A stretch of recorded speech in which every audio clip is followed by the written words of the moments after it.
বাচ্চা বলতেছেন, ইয়া রাসূলুল্লাহ, আমার বাবা মারা গেছে সেই ছোট্টবেলায়, একেবারেই তখন মায়ের পেট থেকে আমি আসার পর বাপ মরে গেল। আমার মা আর একজনের সঙ্গে বিয়ে বসেছে, সেই পুরুষটি আমারে দেখতে পারে না। আমার মা যদি আমারে কোলে করে এসে সহ্য করতে পারে না, আমারে চুমা খাইলে সহ্য করতে পারে না, আমারে খাবার দিলে মা মার খায়।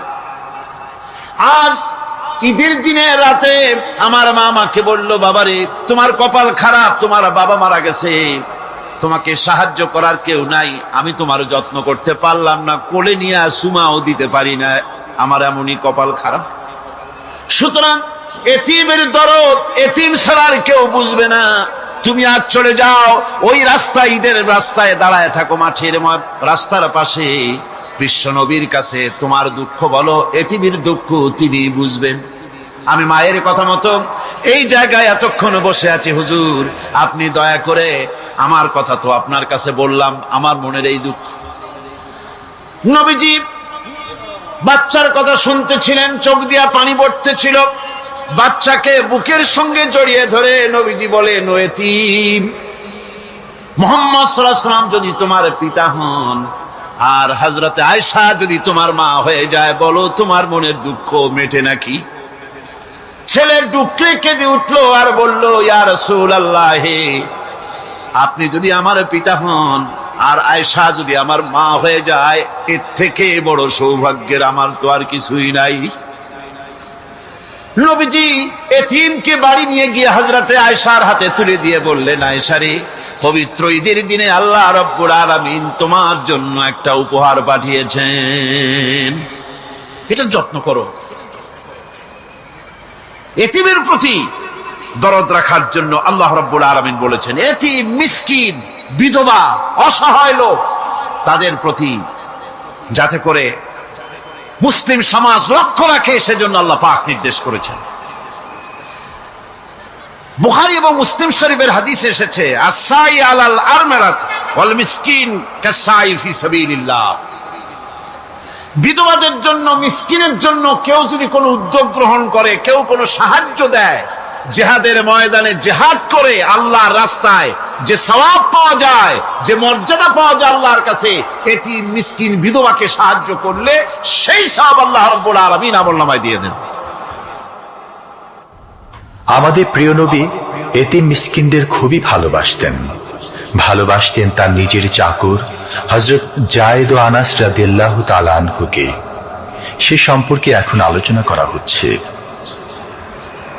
তার চরিত্রই প্রমাণ করে, নবীদেরকে বাইয়ানাত দেওয়া হয়েছে, এমন চরিত্র আচার আচরণ দেওয়া হয়েছে যাতে করে লোকেরা অভিভূত হয়ে যায়, আকৃষ্ট হয়ে যায়।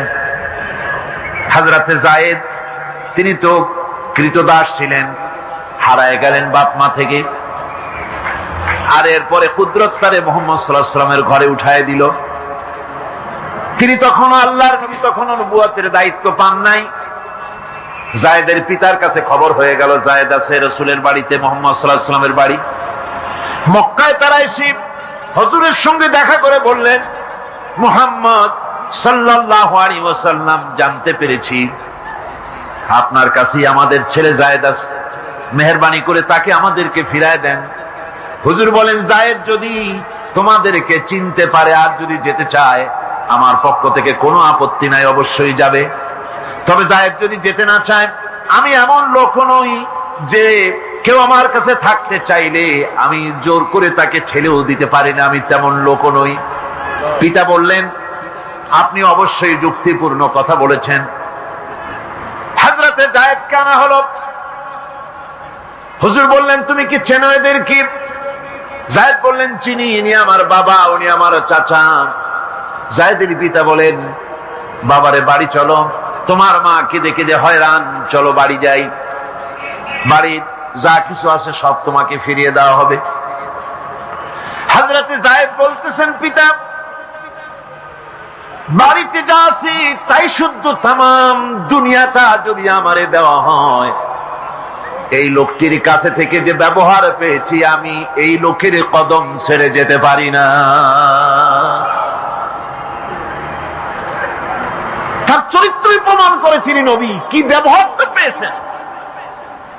এই কোরআন শরীফের ভিতরে আল্লাহ রাব্বুল আলামিন 82 বার বলেছেন বান্দা নামাজ পড়ো, আর আল্লাহ তাআলা 82 জায়গায় বলেছেন নামাজ প্রতিষ্ঠা করো, নামাজ কায়েম করো।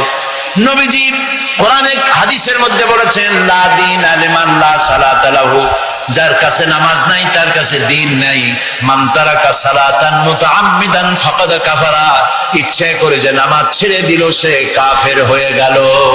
নামাজের জন্য তাদেরকে বলো আল্লাহর ভয় তাদের অন্তঃকরণের মধ্যে সৃষ্টি করে দাও। আর এই নামাজ পড়তে হবে জামাতের সাথে। নামাজ পড়তে হবে কিসের সাথে? জামাতের সাথে। রাসূল করিম সাল্লাল্লাহু আলাইহি ওয়াসাল্লাম বলছেন, হুজুরের কাছে আল্লাহর নবীর কাছে হযরতে আবু হুরায়রা রাদিয়াল্লাহু তাআলা আনহু হাদিসটি বর্ণনা করেছেন। হুজুরের কাছে একজন অন্ধ লোক এলো।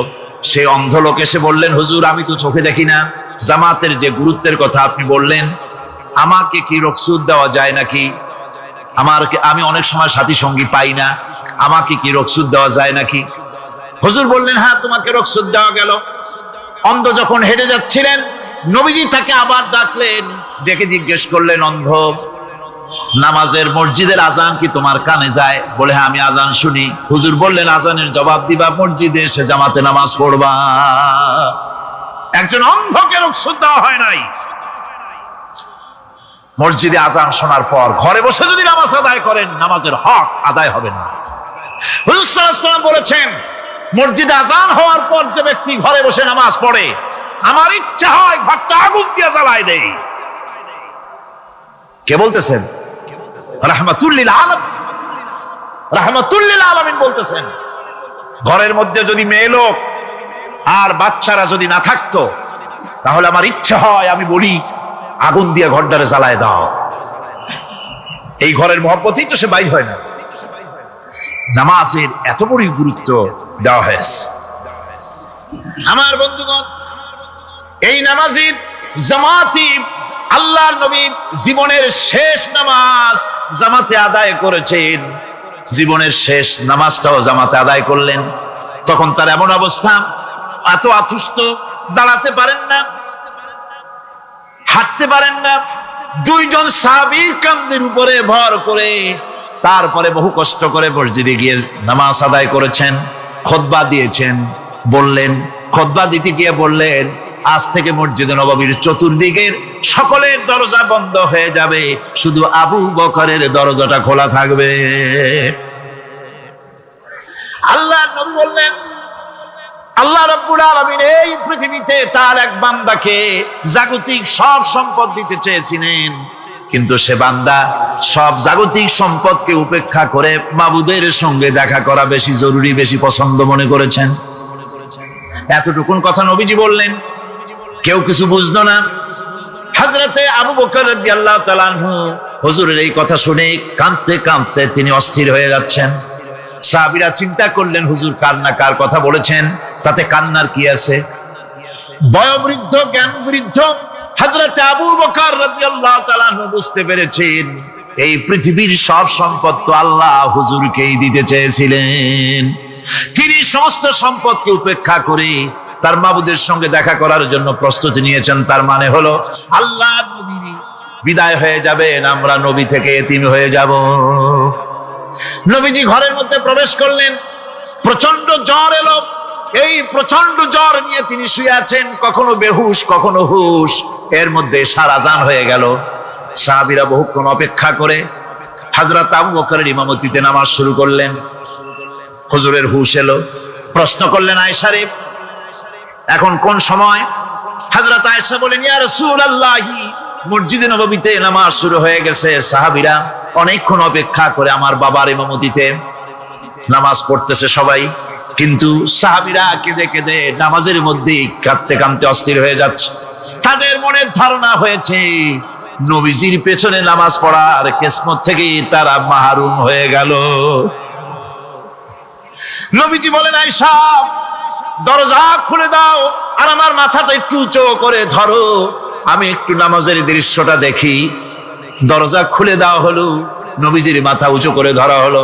নামাজের জামাতের দৃশ্য দেখে নবীজি আবার শুয়ে পড়লেন।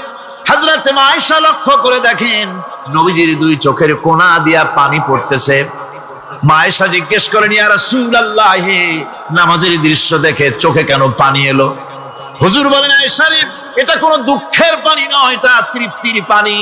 এই যে জামাত নামাজ পড়তেছে লোকেরা, এই জামাত কায়েমের জন্য তায়েফের ময়দানে অনেক রক্ত আমার ঝরেছে। উহুদের ময়দানে দান্দার মুবারক শহীদ হয়েছে, সাহাবায়ে কেরাম জীবন দিয়েছে। এই যে জামাত আমি দেখতে পেলাম, ভবিষ্যতের একটা ছবি যেন চোখে ধরা পড়লো। আমার মনে হলো কিয়ামত পর্যন্ত এই পৃথিবীতে আমার যত উম্মত আসবে তারা এইভাবে করে জামাতে নামাজ আদায় করবে। নবীজি মাথার কাছে মালাকুল মউত যখন এসে গেছেন, আমার ভাইরা, এই পৃথিবীতে যত নবীরা এসেছিলেন, মৃত্যুর সময় সমস্ত নবীরা শেষ কথা যেটা বলেছেন, হাদিস, সমস্ত নবীরা উম্মতের জন্য মৃত্যুর মুহূর্তে শেষ কথা যেটা বলেছেন সেটা হলো আসসালাত, আসসালাত, নামাজ, নামাজ। এত নির্দেশ করলেন, নবীজি ইন্তেকালের সময় নামাজের কথা বলে দিলেন। সেই মুসলমান আজ নামাজ আদায় করে না, নামাজ পড়ে তো নামাজ শুদ্ধ হয় না। হযরতে হুযায়ফা রাদিয়াল্লাহু তাআলা আনহু, তিনি একবার ইয়েমেন সফর করেছিলেন, এক মসজিদে নামাজ পড়লেন। একজনকে তিনি নামাজ পড়তে দেখলেন, নামাজ পড়তে দেখে তিনি অপেক্ষা করলেন। লোকটার নামাজ হয়ে যাওয়ার পর তিনি প্রশ্ন করলেন, আল্লাহর বান্দা, তুমি কতদিন এরকমের নামাজ পড়তেছো? তিনি বললেন, প্রায় 40 বছর তো হবে আমি এরকম নামাজ পড়তেছি। হযরতে হুযায়ফা বলেন, তুমি কি আমারে চেনো? কয়, না, চিনি না। হযরত হুযায়ফা বললেন, আল্লাহর বান্দা শোনো, আমি হচ্ছি আল্লাহর নবী মুহাম্মদুর রাসূলুল্লাহ সাল্লাল্লাহু আলাইহি ওয়াসাল্লামের সাহাবী হুযায়ফা। ও আল্লাহর বান্দা, তুমি যেভাবে নামাজ পড়েছো এই রকম যদি 40 বছর নামাজ পড়ে থাকো, আল্লাহর কসম করে বলি, নবীজি যে নামাজ শিখাইছেন তোমার সে নামাজ হয় নাই। রাসূলুল্লাহ নামাজ হয় নাই, নামাজ পড়লেই হবে না। রাসূলুল্লাহ বলেছেন, সাল্লু কামা রাআইতুমুনি উসাল্লি, নামাজ পড়ো সেইভাবে যেভাবে আমারে পড়তে দেখো। বিশ্বাস করুন ভাইরা, নামাজ যদি না হয়, হরতাল করিয়া, মিছিল করিয়া, বিক্ষোভ করিয়া, যে কোনো আন্দোলন করে ইসলামকে বিজয়ী করা যাবে না যতক্ষণ পর্যন্ত নামাজ সহি না হবে। নামাজ হচ্ছে ফাউন্ডেশন, নামাজ নাই কিচ্ছু নাই। ঠুকঠাক করে 2টা সেজদা দিয়ে উঠে যাবেন, আপনার ইসলামী আন্দোলনের 4 পয়সার দাম নাই। নামাজ আগে, জিহাদের ময়দানেও নামাজ, যেখানে আছেন ওখানেই নামাজ পড়তে হবে, আর তা পড়তে হবে আদবের সাথে, মুহাব্বতের সাথে। আপনারা বিরক্ত হচ্ছেন না তো? হাদিস শরীফ থেকে শোনাচ্ছি, আল্লাহর নবী এক জিহাদ থেকে ফিরে এসেছেন, রাত কাটাচ্ছেন, শিবির তাবু গেড়েছেন, কয়েকজনকে পাহারার দায়িত্ব দিলেন রাতের বেলায় পাহারা দিতে। বাই রুটেশন, 2 জন ঘুমাবে, 2 জন পাহারা দেবে। 2 জনের ভাগ্যে পাহারা পড়লো রাত 12টার পরে, পাহারা দিতেছেন। 2 জনের একজন বলল, 2 জন জেগে না থেকে আমরা একজন ঘুমাই, একজন পাহারা দেই, কোনো অসুবিধা হলে আমার উঠায় দিও। বলে ঠিক আছে। একচেয়ে মুসলমানদের সবচেয়ে বড় জিনিস নামাজ হয় না। নামাজ যত পড়া হয় অধিকাংশ নামাজ হয় না। নামাজের ভিতরে তাদিল আর কাম, তাদিল করা ওয়াজিব। যতক্ষণ দাঁড়িয়ে থাকবেন, রুকুতে থাকবেন, যতক্ষণ দাঁড়ায় থাকবেন ততক্ষণ, অন্তত 1 তাসবিহ পরিমাণ তো বটেই। যদি তা না হয়, রুকুত থেকে দাঁড়ালেন, সেজদায় চলে গেলেন, ওয়াজিব তরক হলো। সেজদা দিলেন না, নামাজ ফাসিদ হয়ে গেল, নষ্ট হয়ে গেল।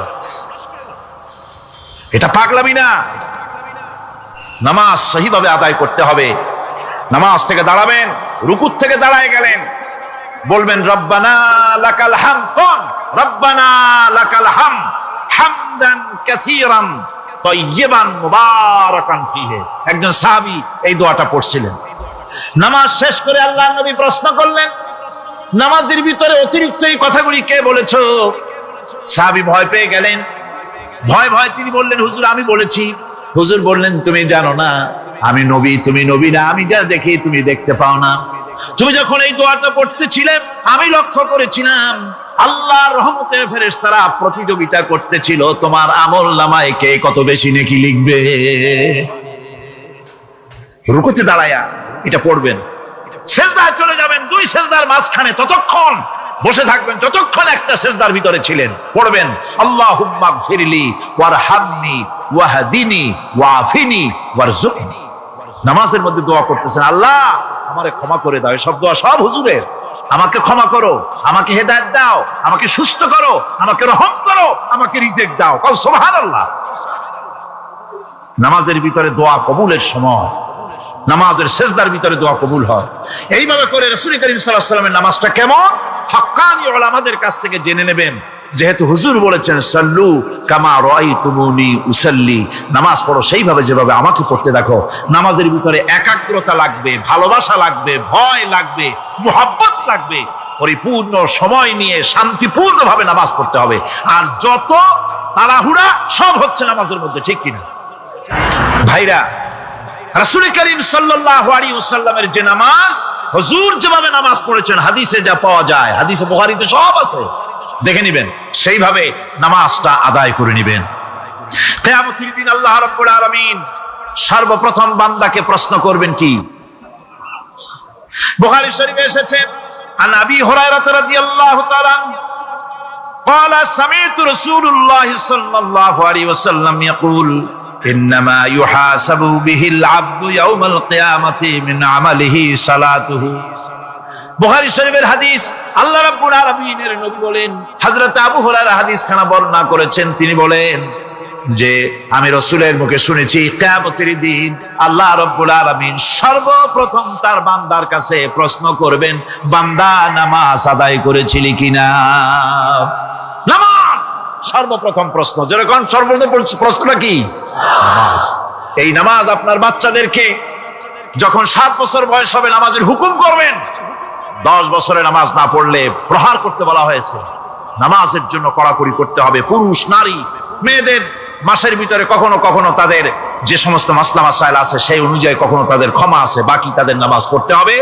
আর পুরুষের জন্য পাগল হয়ে যাওয়া, বেহুশ হয়ে যাওয়া ছাড়া নামাজ মাপ নাই, নামাজ পড়তেই হবে। এই যে নামাজ, যে নামাজ না হলে ঈমান থাকবে না, ঈমান নষ্ট হবে, কিয়ামতে জাহান্নামে যাওয়া লাগবে। এসব কথা শোনার পর আজকের তাফসীরুল কোরআন মাহফিলে আমরা কি ওয়াদা করতে পারি যে আমরা মালাকুল মউত যতক্ষণ পর্যন্ত আমাদের মাথার কাছে না আসবে নামাজ ছেড়ে দেব না? এই ওয়াদা কি করতে পারি? দুই হাত উঁচু করুন, বলেন ইয়া আল্লাহ, আমি তোমার নামে শপথ করছি, যতদিন মালাকুল মউত আমার মাথার কাছে না আসতেছে ততদিন পর্যন্ত ফরজ নামাজ, ফরজ রোজা ছেড়ে দেব না। ইয়া আল্লাহ, মৃত্যু পর্যন্ত আমার এই ওয়াদা পালনের তৌফিক আমাকে দান করো, আমিন। আল্লাহ পাক আমাদের এই ওয়াদা মঞ্জুর করুন, জোরে কোন আমিন। আলোচনার শেষ পর্যায়ে এখন আমরা মুনাজাতের দিকে যাব। দাঁড়ানো ভাইয়েরা সবাই বসেন, মুনাজাতের শরীক হন। আল্লাহ রাব্বুল আলামিন নামাজের জন্য আমাদেরকে দোয়া শিখাই দিয়েছেন, কোন সুবহানাল্লাহ। কে শিখাইছেন দোয়া? আল্লাহ পাক দোয়া শিখালেন, রব্বি জাআলনি মুকিমাস সালাতি ওয়া মিন যুররিয়াতি রব্বানা ওয়া তাকাব্বাল দুআ। আয় আল্লাহ, আমারে, আমার বিবি বাল বাচ্চারে নামাজের উপরে প্রতিষ্ঠিত করো। আল্লাহ, তুমি দয়া করে দোয়া কবুল করো, জোরে কোন আমিন। এ দোয়া আপনারাও করবেন। আমি চিন্তা করলাম যে আল্লাহ তাআলা জানোয়ার বলছিলেন, তা তো একটা ঠিক ছিল। জানোয়ার বলেছেন, জানোয়ার কে বললেন? পশু কে বললেন? আল্লাহ তাআলা বলেছেন। এখন চিন্তা করলাম আল্লাহ পশু বললেন, ঠিক আছে, কিন্তু পশুর চাইতেও খারাপ এই কথাটা বললেন কেন? বুঝে আসতেছিল না। আল্লাহ তাআলা বলেন, কোরআন যদি কেউ বুঝতে চায় তো বুঝার জন্য আমি তার দিল খুলে দেব। সুবহানাল্লাহ। ওয়া মান ইয়াত্তাকিল্লাহা ইয়াজআল লাহু মাখরাজা। আল্লাহকে ভয় করে কেউ পথ চলতে চাইলে আল্লাহ পথ তৈরি করে দেন। আমি চিন্তা করে দেখলাম সত্যিই তো জানোয়ারের চাইতেও তো মানুষগুলা খারাপ। ওই সব মানুষ যারা আল্লাহরে চিনল না। কিরকম দেখেন, আপনারা অনেকে বাড়িতে কুকুর পোষেন। কুকুর পোষে না মানুষ? কুকুর সাংঘাতিক বুদ্ধিমান প্রাণী এবং প্রভু ভক্ত। লন্ডনে তো বহুত কুকুর আছে যারা স্কটল্যান্ড ইয়ার্ড বাহিনীতে চাকরি করে, ভালো ভালো চাকরি করে, ইন্সপেক্টরও আছে, কর্নেল আছে, মেজর আছে, ইন্সপেক্টর আছে। অবশ্য কুত্তায় জানে যে সে মেজর বা কর্নেল, এবং এরা দারুণ হুকুম পালন করে। চোরের ছবিটা দেখায় দেবে আর তার ব্যবহৃত কাপড়টা শুকায় দেবে, বাস শেষ কাজ। যেখানে পাবে সেখানে ধরবে। $1 কোটি বা পাউন্ডও যদি দেয় কুত্তায় ছাড়বে না। সাংঘাতিক অফিসারেরা, কথা বুঝতে পেরেছে? তো অনেকে কুত্তা পোষে। এখন কুত্তা পুষেছে, মাহফিলে আসছে একটা লোক, রাত 2:30, 2টা বা 11টার সময় বাড়ি ফিরেছে। কুত্তা টের পাইছে, অন্ধকার রাত, কে যেন আসতেছে। কুত্তা তার ভাষায় বলেছে হল্ট। এখন বাড়িওয়ালা বলছে এই ডব্লু, আদর করে নাম রাখছে কুত্তার ডব্লু। একটা ধমক দিল, কুত্তায় গলার আওয়াজ শুনে বুঝে ফেলেছে। কিন্তু কুত্তায় গলার আওয়াজ বোঝে না। কুত্তা তো ভালো গরুতেও বুঝে। আপনি আপনার গরুরে ডাক দেন অন্ধকারে, গরু আপনার ডাকের সাড়া দেবে, কাছে আসবে। আসে না এরকম? অন্ধকারে গিয়ে গরুর ডাক দিলে বাড়িওয়ালার ডাকে গরু সাড়া দিয়ে আসে না? বিল দিয়ে আসে না? কুত্তায় থেমে গেল, বুঝতে পারলো এ তো আমার মালিক, আমি তো ভুল করছি। যখন মালিক কাছে আসলো, কুত্তায় লেজ লড়াইয়া গাছ সাথে মিশে মিশে লেজ লড়াইতে লাগলো। তার ভাষায় সে বলতে লাগলো আই এম এক্সট্রিমলি সরি। ও গ্রিন সিগন্যাল, লেজ লড়াইয়া গ্রিন সিগন্যাল দিয়ে দিল, হুজুর আপনি যাইতে পারেন, স্যার আপনার জন্য দরজা খোলা। কিন্তু এইখানে যদি চোর হইতো আর ডাকাইত হইতো আর যত বলতো ডবলু থাম, তাহলে সে কি থামতো? গর্দানে কামড়াইতো, না হয় ঠ্যাঙ্গে কামড়াইয়া ঠ্যাং ঠং ভেঙে দিত, ঠিক কিনা? তাহলে বোঝা গেল কুত্তায় মালিকও চেনে, শত্রুও চেনে। আল্লাহ কয় উলাইকা কাল আনাম, এগুলো জানোয়ারের চাইতে খারাপ, বালহুম আদাল, এই জন্য খারাপ। কুত্তায় তো মালিক চিনলো, দুশ্মনও চিনলো, বন্ধুও চিনলো। এই মানুষগুলি আল্লাহকে চিনলো না, প্রভুকে মালিককে চিনলো না, তাকে অস্বীকার করলো। কুত্তার চাইতেও নিকৃষ্ট। প্রিয় ভাই সব, মানুষের এই 3 প্রকারের দিল, সুস্থ দিল, অসুস্থ দিল, আরেকটি হলো কি দিল? মৃত্যু দিল। সকল প্রকার দিলের একটা চিকিৎসা আল্লাহ কোরআনে করে দিয়েছে। সুবহানাল্লাহ। আল্লাহ রাব্বুল আলামিন বলেন সব হৃদয় জনিত, কলব জনিত রোগের চিকিৎসা হলো আলা বিযিকিরিল্লাহি তাতমাইন্নুল কুলুব। একমাত্র আমার স্মরণ, আমার জিকির, আমার স্মরণ মানুষের অন্তরাত্মাকে ঠান্ডা করে দিতে পারে, কলিজা ঠান্ডা করে। যেখানে তার মর্যাদা আছে, সারা পৃথিবীর সব মানুষ যদি আল্লাহকে অস্বীকার করে, ওই স্তর থেকে 1 ডিগ্রি নিচে নামানো যাবে না, অসম্ভব। এই জন্য কৃতজ্ঞতা যে প্রকাশ করে সে আল্লাহর জন্যই করে। আমরা যদি আল্লাহর জিকির আজগার না করি, আল্লাহর ক্ষমতা শেষ নাকি? বলেন। আল্লাহ রাব্বুল আলামিন বলেন ইউসাব্বিহু লিল্লাহি মা ফিস সামাওয়াতি ওয়া মা ফিল আরদ। আকাশে যা কিছু আছে, জমিনে যা কিছু আছে, এর মাঝখানে যা কিছু আছে, সব আমার জিকির করছে, আমার তাসবিহ পড়ছে। আপনারা বসন্তকালে গাছের ডালে শোনেন কোকিল পাখি কুহু কুহু করে ডাকতেছে। আল্লাহ রাব্বুল আলামিন বলেন ওয়ালাকিন লা তাফকাহুনা তাসবিহাহুম, তোমরা ওদের তাসবিহ বোঝো না। তোমরা শোনো কুহু কুহু, আসলে সে ডাকে আল্লাহু আল্লাহু। বউ কথা কও, আছে না একটা পাখি? মমন সাইতে নাই, আছে? ছোটবেলা থেকে শুনতেছি বউ কথা কও, বউ কথা কও। ওর বউ এত অভিমান করলো কেন? কথা মোটে কয়ই না। আসলে বউ কথা কও আমরা শুনি, আর আল্লাহ বলছেন ওয়ালাকিন লা তাফকাহুনা তাসবিহাহুম, ওরা আমার জিকির করছে, তোমরা বুঝো না। মানুষ বুঝবে কেন? মানুষ তো আন্দাজে যা শোনে, শব্দের সাথে আপনি যা মিলাবেন তাই কিন্তু হয় ভাই। যেমন ট্রেন ছাড়ছে, ট্রেন যখন ছাড়লো তো প্রাথমিক আওয়াজ শোনা যায় যাচ্ছি যাব, যাচ্ছি যাব। যখন জোরে চলে তখন শোনা যায় যাচ্ছি যাব, যাচ্ছি যাব, এরকম শোনা যায়, ঠিক না? শব্দের সাথে এরকম যা মিলাবেন তাই হবে। মৃত্যু দিল কি? মৃত্যু দিল সম্পর্কে আল্লাহ বলছেন ওয়ালাকাদ যারানা লিজাহান্নামা কাসীরাম মিনাল জিন্নি ওয়াল ইনস লাহুম কুলুবুন লা ইয়াফকাহুনা বিহা মানুষ আর জিনদের মধ্যে আল্লাহ তাআলা বলেন আমি এক শ্রেণীর রেডিমেড জাহান্নামী তৈরি হয়েই আছে মানুষ এবং জিনের মধ্যে। ওরা কারা? লক্ষ্য করুন, মৃত্যু দিল কাদের।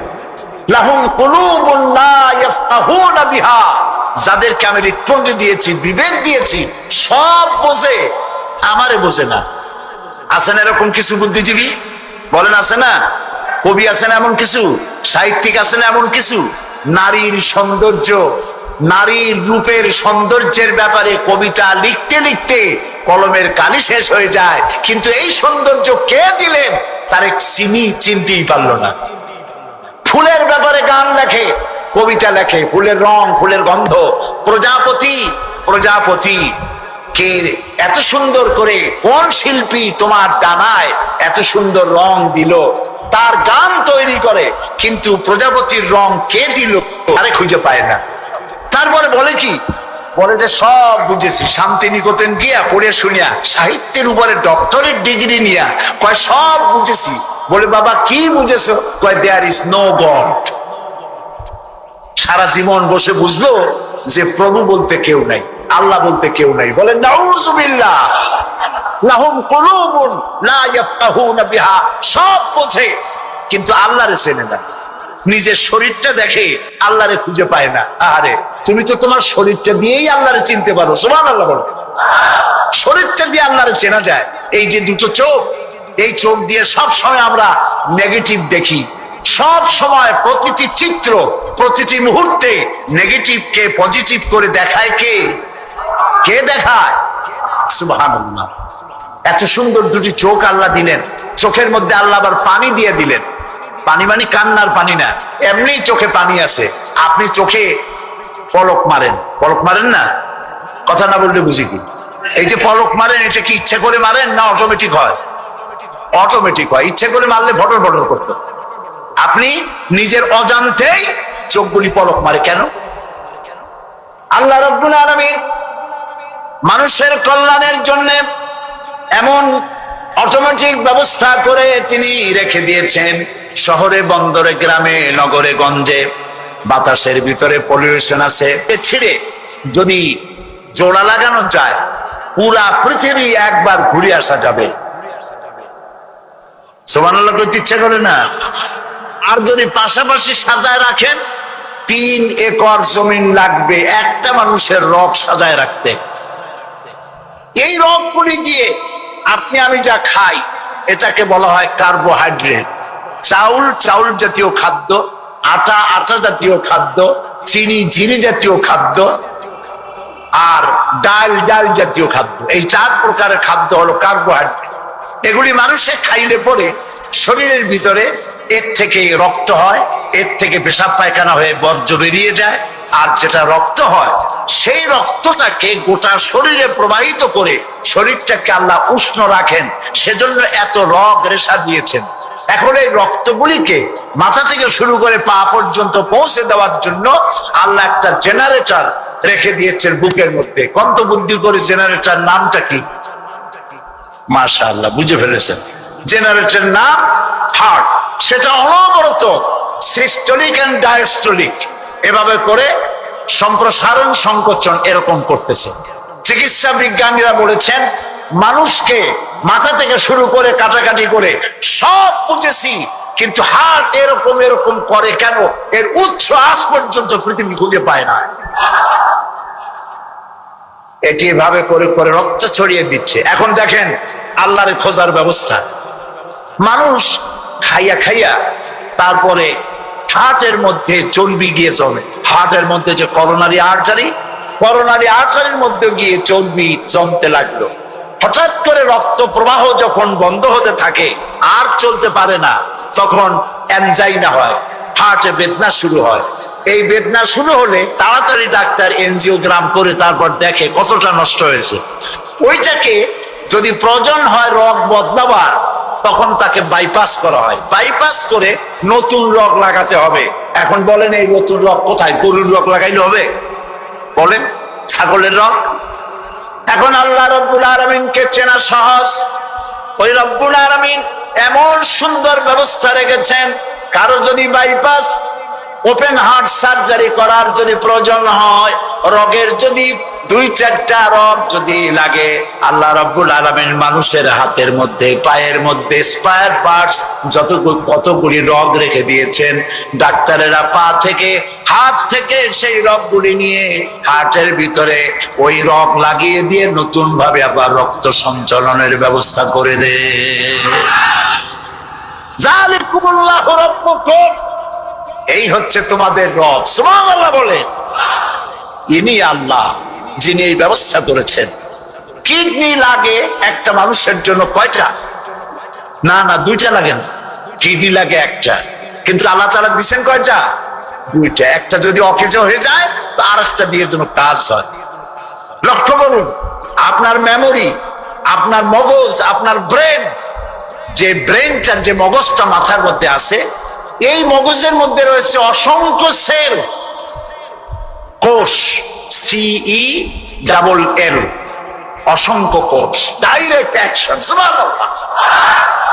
কপালে যদি থাকে আল্লাহরে চিনতে কষ্ট হয় না, আর কপালে না থাকলে শান্তিনিকেতন থেকে PhD ডিগ্রি করে কাফের হয়ে যায়, মুরতাদ হয়ে যায়, কপাল পুড়ে যায়। এই জন্য অল্পের মধ্যে বুঝতে সহজ, যদি ঈমান থাকে কিসমতে। প্রিয় ভাই সব, আল্লাহ রাব্বুল আলামিন বলছেন, লাহুম কুলুবুন লা ইয়াফকাহুনা বিহা, তাদেরকে হৃদয় দিয়েছি, তাদেরকে বিবেক দিয়েছি, সব বুঝলো, আমারে বুঝলো না। মাওলানা রুমের সেই ঘটনাটা আমি শ্রোতাদেরকে শোনাই, যে গাধার একটা পদচিহ্নের ভিতরে গাধা হেঁটে যাচ্ছিল রাস্তা দিয়া, নরম মাটিতে পায়ের চিহ্ন পড়ে গেছে, গর্ত হয়েছে, সেই গর্তের ভিতরে গাধা পেশাব করেছে, গর্তটা পরিপূর্ণ হয়ে গেছে গাধার পেশাবে। পিঁপড়া একটা যাচ্ছিল কোথাও, সে হাঁটতে হাঁটতে গাধার পেশাবের মধ্যে পড়ে গিয়েছে, সামান্য বাতাসে পানিটা নড়তে ছিল। পিঁপড়া তখন নাকি বলতেছে যে ভূগোলের পাতায় পড়েছিলাম সেই পাঠশালার জীবনে, পৃথিবীতে নাকি আটলান্টিক নামক একটা মহাসাগর আছে। শেষ পর্যন্ত আমি সেই আটলান্টিক মহাসাগরেই পড়ে গেলাম। এই উত্তাল ঢেউ অতিক্রম করে কেমনে আমি কিনারায় যাব? কোত্থেকে যেন একটা শুকনা তেঁতুলের পাতা এসে পড়েছে গাধার পেশাবের ভিতরে।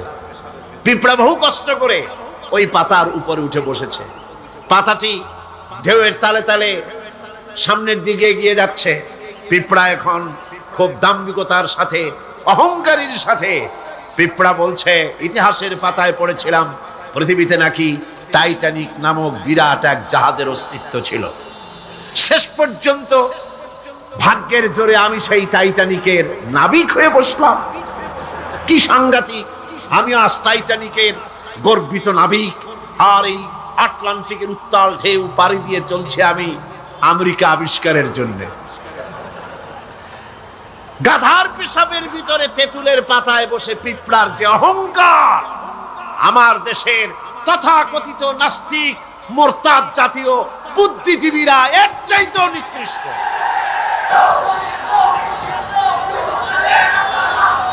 এবার আল্লাহর ভাষায় শুনুন, পৃথিবীর শ্রেষ্ঠ মানুষ কারা, তাও আল্লাহর ভাষায় শুনেছেন। এবার আল্লাহর ভাষায় শুনুন, এই পৃথিবীতে নিকৃষ্ট মানুষ কারা। আল্লাহ পাক বলেন, ইন্না শাররাদ দাওয়াবি ইনদাল্লাহিল্লাযীনা কাফারু ফাহুম লা ইউমিনুন। আল্লাহ পাক বলেন, এই পৃথিবীর বুকে বিচরণশীল জীবদের মধ্যে সবচাইতে নিকৃষ্ট প্রাণী বা জীব হচ্ছে তারা যারা নাকি ঈমান আনে নাই। যারা ঈমান আনে নাই তারাই হলো, অর্থাৎ যারা নাস্তিক, যারা মুরতাদ, তারা হলো পৃথিবীর যারা কাফের, তারা হচ্ছে পৃথিবীর সবচাইতে নিকৃষ্ট প্রাণী। এই পৃথিবীতে বিচরণশীল জীব প্রাণী যত আছে, আল্লাহর দৃষ্টিতে নিকৃষ্ট হচ্ছে কারা? নাস্তিক এবং মুরতাদ। এদের জন্য শাস্তি আল্লাহ রাব্বুল আলামিন বলেন, কাফির দুনিয়া এবং আখিরাতের উভয় জায়গায় শাস্তি তারা পাবে, কোন জায়গায় তাদের শান্তি হবে না। ফাআম্মাল্লাযীনা কাফারু فأعذبهم عذابا شديدا في الدنيا والآخرة وما لهم من ناصرين। যারা নাকি কুফরি করেছে, আমাকে অস্বীকার করেছে, আমার আইনকে অবজ্ঞা করেছে, অস্বীকার করেছে, তাদেরকে দুনিয়া এবং আখিরাতে আমি লাঞ্ছিত করব এবং তারা কোনো সাহায্যকারী পাবে না।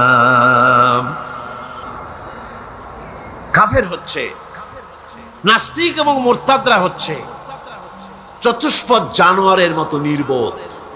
এরা নিজেদেরকে বুদ্ধিমান বলে দাবি করে, কিন্তু আল্লাহর কথায় এরা হচ্ছে নির্বোধ চতুষ্পদ জানোয়ারের মতো। কিসের মতো বলুন? জানোয়ারের মতো।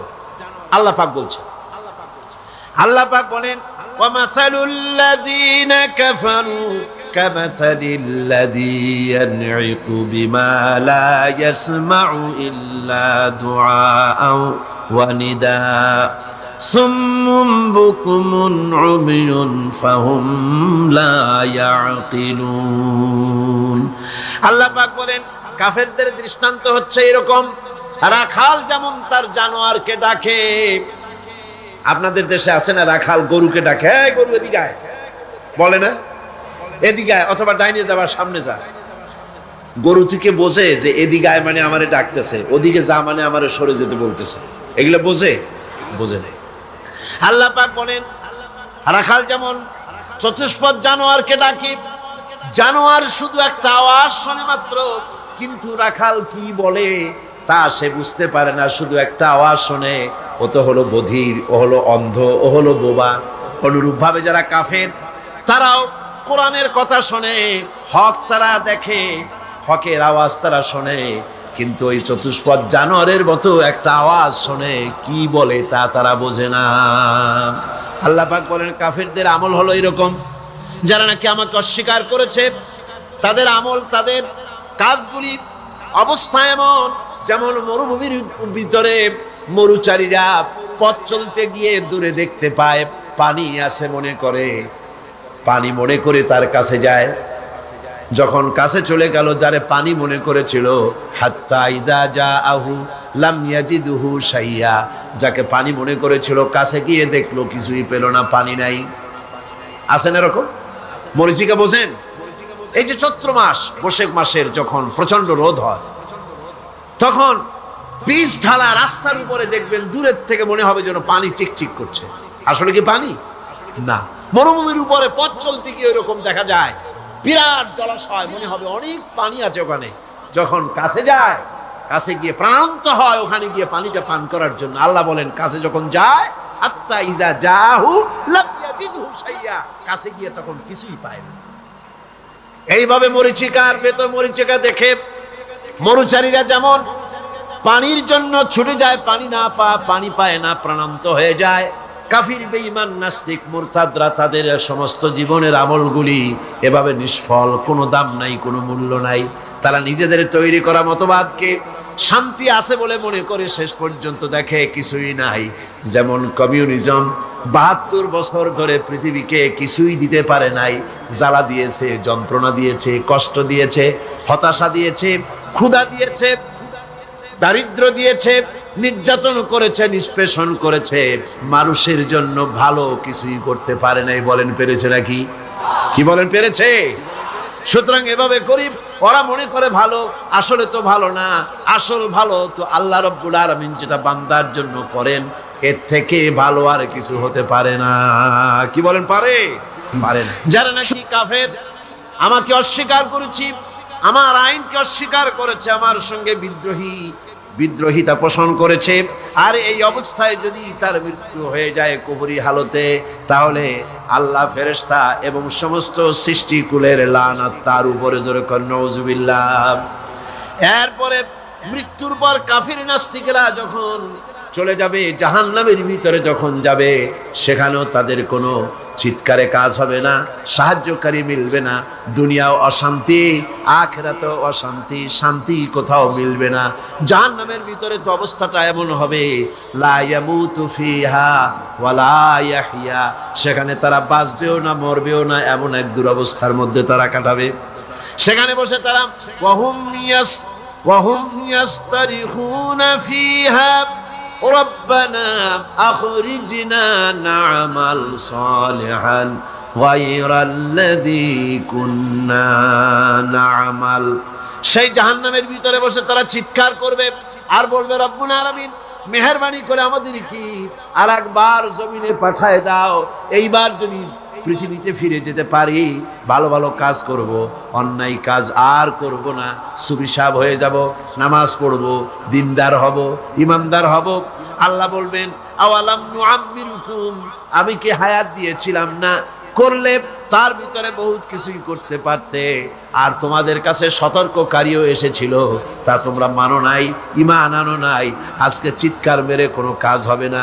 ফাযুকু ফামা লিয-যালিমিনা মিন নাসীর, এই পাপের শাস্তি এখন ভোগ করতে থাকো, তোমাদের জন্য কোনো সাহায্যকারী তোমরা পাবে না, কোনো সাহায্যকারী পাবে না। জাহান্নামের আগুনই একমাত্র তোমাদের স্থান।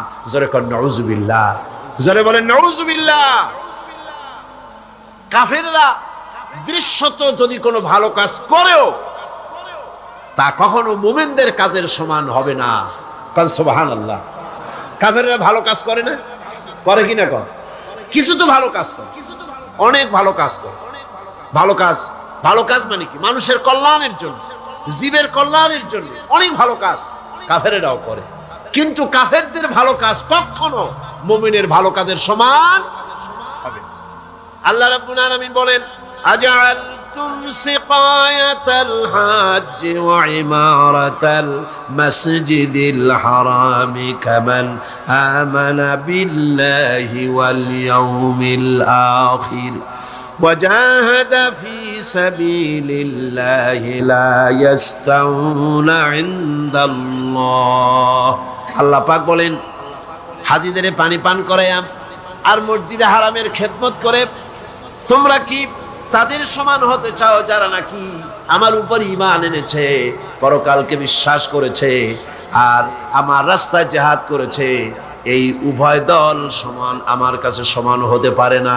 লা ইস্তাউনা ইনদাল্লাহ, আমার কাছে এরা সমান নয়।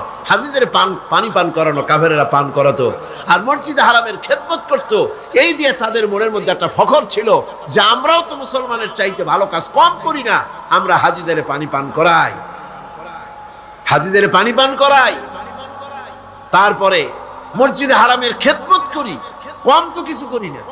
আল্লাহ বলেন, যারা ঈমান আনলো, যারা আমার আখিরাতকে বিশ্বাস করলো, যারা আমার রাস্তায় জিহাদ করলো, জান দিল, মাল দিল, কখনো এই উভয় দল আমার কাছে সমান নয়।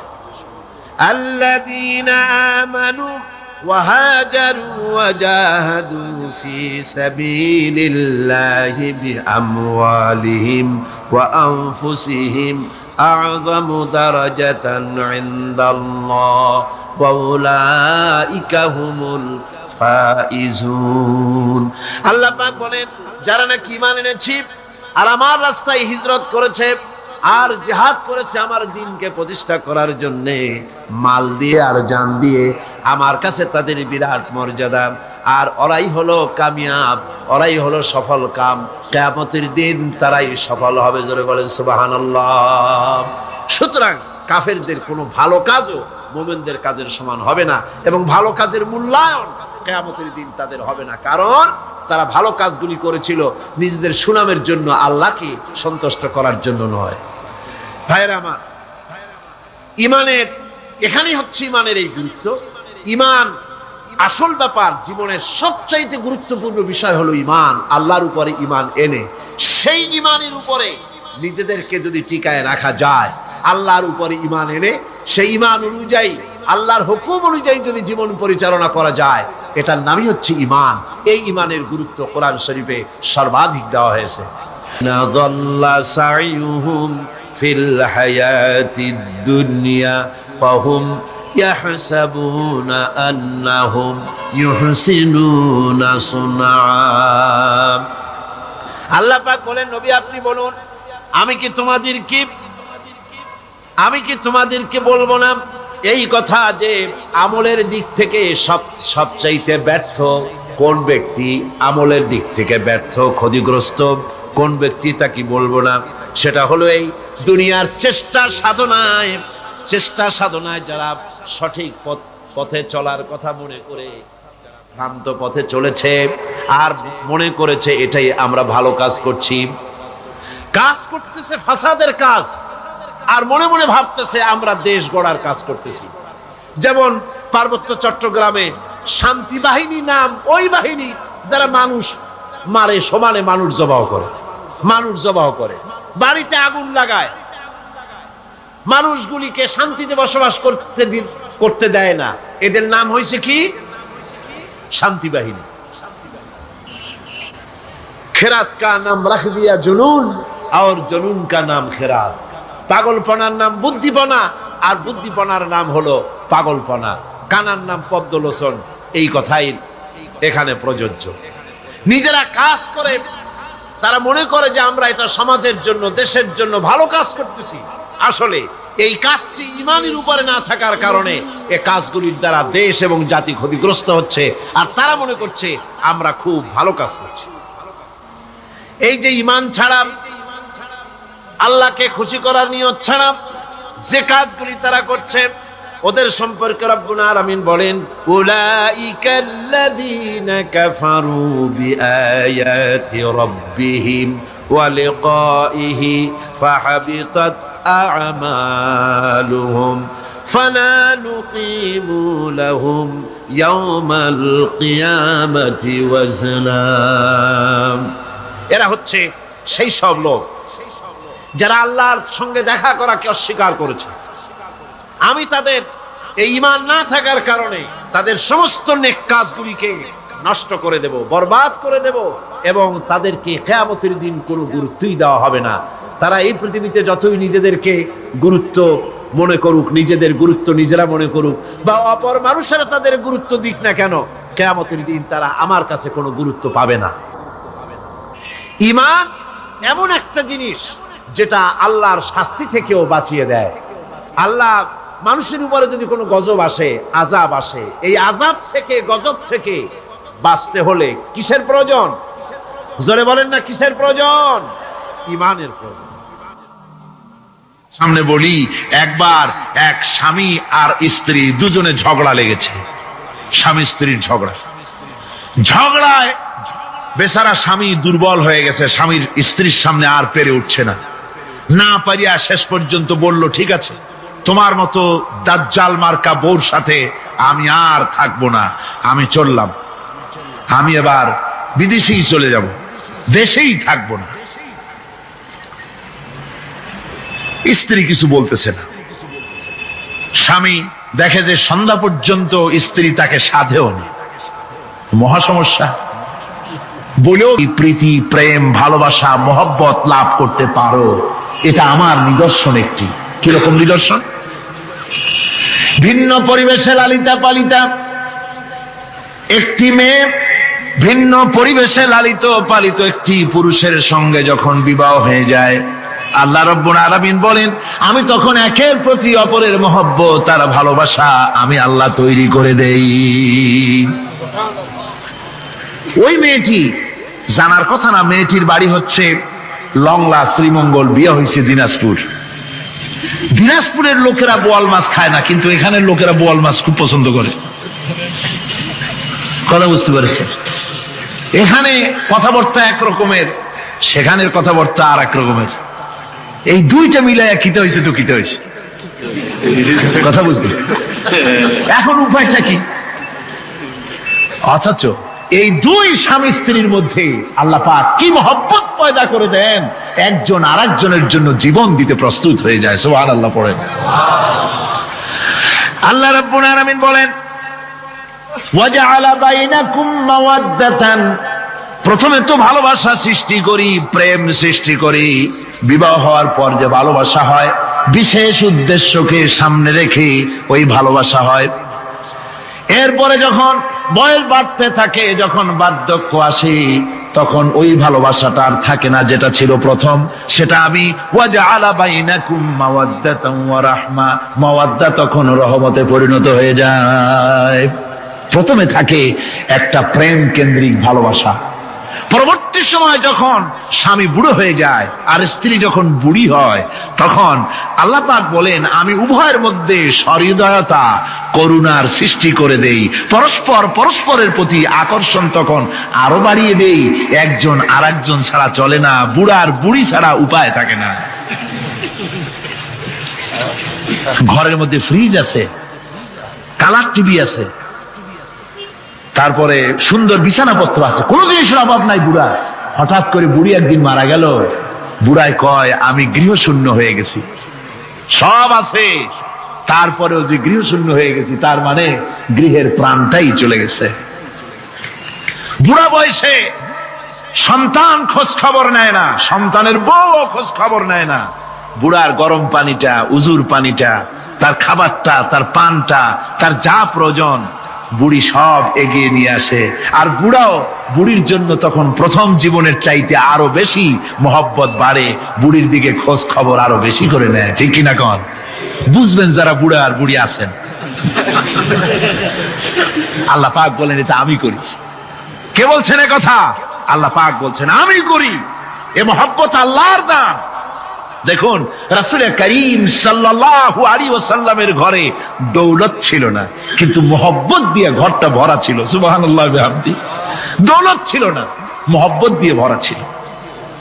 হযরত আয়েশা সিদ্দিকা রাদিয়াল্লাহু তাআলা আনহা বলেছেন, আমি গ্লাসে পানি পান করে রেখে দেওয়ার পর রাসূলুল্লাহ গ্লাসটা হাতে নিয়ে আমি যেখানে ঠোঁট লাগিয়ে পানি পান করেছি, আল্লাহ নবী ওইখানেই ঠোঁট লাগায়া পানি পান করতেন। মুহাব্বত। হযরত আয়েশা বলেন আমি গোশত খেয়ে হাড্ডি খেয়ে হাতে ধরে রেখেছি, খাবো বা রাখবো, আল্লাহ নবী তখন আমার হাতের থেকে গোশত বা হাড্ডিটা আমার হাত থেকে নিয়ে আমি গোশতের যে অংশে কামড় দিয়েছি রাসূলুল্লাহ সেখানে মুখ লাগিয়ে খেতেন। দৌলত ছিল না হুজুরের ঘরে এক ফোঁটা, কিন্তু মহব্বত ছিল ঘরটা ভরা। হযরত আয়েশা বলেছেন রাসূলুল্লাহ কাজ করে কষ্ট করে ঘরের ভিতরে ফিরে যখন দেখেছেন রান্না বান্না সারা হয় নাই, হুজুর ক্ষুধার্ত অথচ আমার রান্না শেষ হয় নাই, নবীজি রাগ করেন নাই, অসন্তুষ্ট হন নাই, ভুরু কুঞ্চিত করেন নাই, চোখ গরম করেন নাই, বরং আমার কাছে বসে রান্না বান্নায় আমাকে আল্লাহর নবী বিশ্ব নবী মুহাম্মদ রাসূলুল্লাহ সাল্লাল্লাহু আলাইহি ওয়াসাল্লাম আমাকে সহযোগিতা করেছেন। স্বামী স্ত্রীর ভালোবাসা হচ্ছে স্বর্গীয় নিয়ামত, জান্নাতের নিয়ামত। সুবহানাল্লাহ পড়েন। যেই ঘরে স্বামী আর স্ত্রীর মধ্যে সাপ আর বেজির সম্পর্ক, দাঁড় কুমড়োর সম্পর্ক, এই ঘরটা যতই বিদেশি আধুনিক সৌন্দর্যের উপকরণাদি দিয়ে ভরপুর থাকুক না কেন, এই ঘরটা, এই বিল্ডিংটা জাহান্নামের টুকরা। ঠিক না? আর স্বামী স্ত্রীর যদি ভালোবাসা থাকে, তাহলে ঘরটা যদি কুড়ে ঘর হয়, তারপরেও সে ঘরটা হচ্ছে একটা জান্নাতের টুকরা। অনেক স্ত্রী আছে স্বামীর সাথে মহব্বত নাই, উল্টো পাল্টা কারবার। ওই রকম এক স্বামীর কাছে খবর আসছে যে আপনি তো এই গ্রামের মাতবাড়ি করেন, বিচার আচার করতেছেন, আপনার বউ তো গোসল করতে গিয়ে পড়ে গেছে নদীর মধ্যে। তো লোকটা দৌড় দিয়েছে, দৌড়ে গেছে, যায় কয় যে কোন জায়গায় পড়ছে, কয় যে এইখানে পড়ছে। লোকটা তখন জোয়ারের পানি যাচ্ছিল এইদিকে, লোকটা দৌড় দিছে উল্টা দিকে। লোকেরা কয় যে মিয়া তোমার বউ পড়েছে এইখান থেকে জোয়ারের পানি এদিকে যায়, তুমি উল্টা দৌড়াও কেন? মাতবার বলছে যে দেখো এটা হচ্ছে আমাদের ইন্টারনাল অ্যাফেয়ার্স, এটা বুঝবা না। এই স্ত্রী সারাটি জীবন আমার উল্টা চলেছে। আমি যদি বলেছি 100, সে বলেছে 335। আমি যদি বলেছি এখন দিনের 12টা, সে বলেছে এখন রাত 3টা 35 মিনিট। সম্পূর্ণ উল্টা সারা জীবন যে চলেছে। সে যে নদীতে পড়ে জোয়ারে গেছে আমি তা বিশ্বাস করি না, উল্টাই গেছে। এই রকমের এক শ্রেণী আছে, স্বামী উল্টা থাকে, স্ত্রী উল্টা থাকে, এরকমও হয়।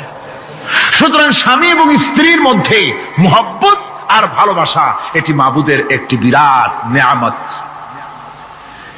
অন্যের স্ত্রীর দিকে তাকালে কাম ভরে, খারাপ নজরে তাকালে জেনার গুনাহ হবে, হাত দিয়া ধরলে কাম ভাবে জেনার গুনাহ হবে।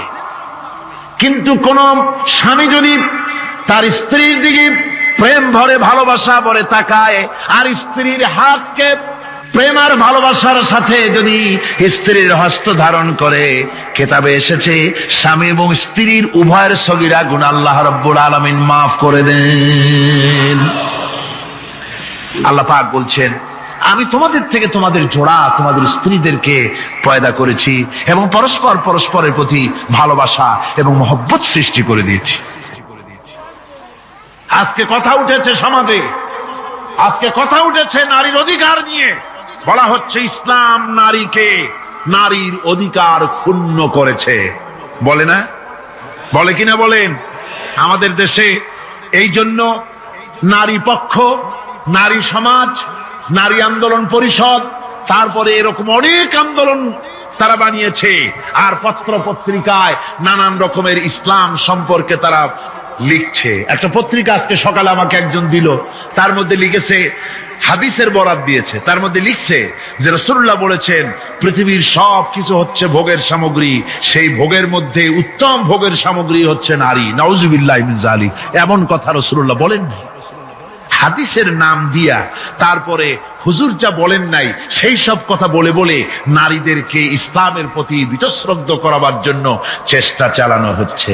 অথচ নারীদের ব্যাপারে মুহাম্মদ সাল্লাল্লাহু আলাইহি ওয়াসাল্লাম সবচাইতে উত্তম কথা বলেছেন। এত সুন্দর কথা পৃথিবীতে আর কেউ বলে নাই, আর কেউ বলে নাই।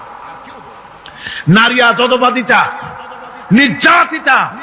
এই নির্যাতন থেকে, অধঃপতন থেকে নারীকে কে রক্ষা করতে পারে? ইসলাম। জোরে বলেন, কে পারে? কেবলমাত্র ইসলাম পারে, আর কেউ পারে না। নারী যখন তাদেরকে মেয়ে হয়েছে শোনা মাত্র তার বাপ তাকে মাটির নিচে পুঁতে রাখত, আছাড় মেরে মেরে ফেলে দিত, যখন তাদেরকে কবর দিয়ে দিত জীবিত অবস্থায়, সেই সময় রাসূলুল্লাহ এসে নারীদের সম্মান দিলেন, মর্যাদা দিলেন। রাসূলুল্লাহ বললেন, আমার কাছে তিনটা জিনিস প্রিয়, একটি হচ্ছে নামাজ, একটি হচ্ছে সুগন্ধি, আর একটা হচ্ছে স্ত্রী। নারীর যখন কোনো মর্যাদা নাই তখন নারীর মর্যাদা হুজুর দিলেন। যখন কন্যা সন্তান হওয়া আভিজাত্যের বিপরীত, কন্যা সন্তান হওয়া পুরুষের জন্য একটা অপমানকর। এখন আমাদের সমাজেও আছে, স্ত্রী গর্ভবতী হয়েছে, বন্ধুদের কাছে বলে ফেলেছে আগেই, সন্তান হয়ে গেছে কিন্তু কোনো খোঁজ খবর নাই। বন্ধুরা একদিন হঠাৎ জিজ্ঞেস করে, তোমার স্ত্রী গর্ভবতী হয়েছে, তারপরে তা তো অনেক দিনের কথা, কি হইল তা তো বললা না? কয় যে আশা তো করছিলাম হবে ছেলে, কিন্তু হয়েছে মেয়ে, সেই জন্য আর টেলিফোন করা, খবর দেওয়া জরুরত বোধ করি নেই।